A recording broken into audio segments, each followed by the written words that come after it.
This is my work from home day. I'm not working from home. I find it easier to have a routine, get myself up, out of bed, and go into the school. I'm a teacher. I teach visual arts and drama. I set an alarm on my phone for 12:30, and I can't remember what the alarm was for. It's 10 after 12 now, and I'm a bit anxious about the time elapsing, and I still don't know what I'm supposed to do at 12:30. This is, one of my many to-do lists that I have on the go. Here's just a sample of what I have to do. Create an account and learn Flipgrid, learn Jamboard, learn Aspen, learn Achieve Ed, create a daily schedule for all classes for week 7, finish Bitmoji Classroom, upload course outline, learn how to use Google Classroom, decide your weighting for your course, decide materials and clothing requirements, and then more and more and more. So many more. And that's just a sample. Teaching is challenging in the best of times. There's a lot to think about. Most importantly, your relationships with kids. And COVID's been a lot more difficult, especially in connecting with students. It's very difficult to connect with students who are not in the building. It's very difficult to connect with students who are feeling overwhelmed and they're not paired off in cohorts with people that they know. I find this year to be really interesting, especially as a drama teacher. You would think that the students are, by nature, more engaged, bigger, bolder, but they're not this time. It takes a lot to get them to engage and participate.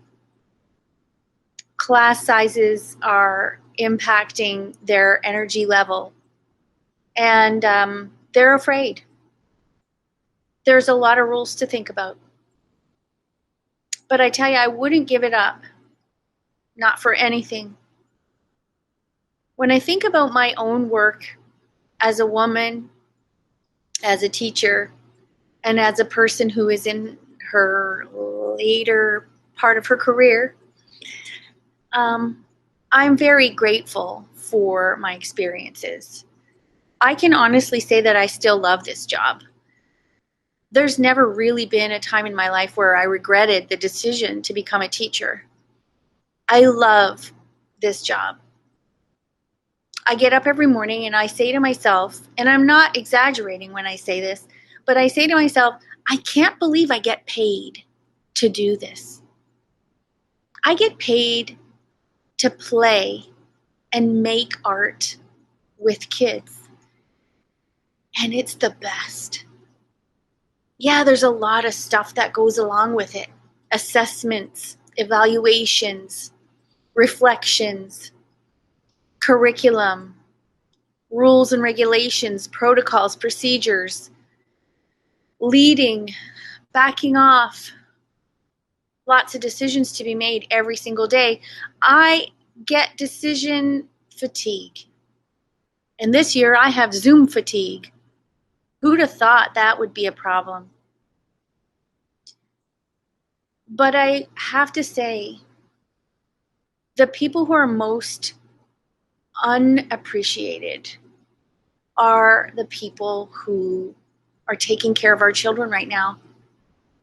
And I wish people really understood that the majority of us are in it because we really love kids and we want them to be happy. We want them to be successful. We want to help them find their passions. That's why I'm here.